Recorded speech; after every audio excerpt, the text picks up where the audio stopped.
ये धरती पर बचा हुआ आखिरी विशालकाय इंसान था और उसका रोज का काम ईश्वर के लिए धरती को साफ सुथरा और सुंदर बनाना था।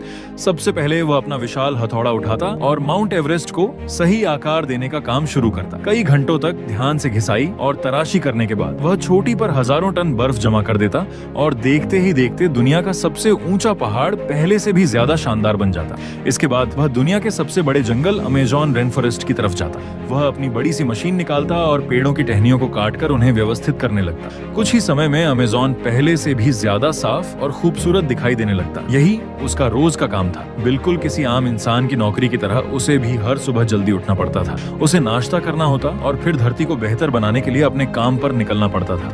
एक सुबह जब वह नाश्ता कर रहा था तभी उसने गलती से कैलेंडर का एक पन्ना फाड़ दिया। जैसे ही उसकी नजर उस तारीख पर गई, उसे अचानक याद आया कि आज भगवान खुद उसके काम को देखने आने वाले हैं। ये सोचते ही वह घबरा गया और अपना नाश्ता अधूरा छोड़ दिया। उसने जल्दी से अपना हेलमेट पहना, अपना सामान उठाया और काम के लिए निकल पड़ा। थोड़ी ही देर में वह लेक सुपीरियर पहुंच गया। उसने एक बड़ी वाटर पाइप निकाली और दुनिया की सबसे बड़ी फ्रेश वाटर लेक को फिर से भरना शुरू कर दिया। वह अपने काम में इतना बिजी था कि उसे आसपास क्या हो रहा है इसका बिल्कुल भी ध्यान नहीं रहा।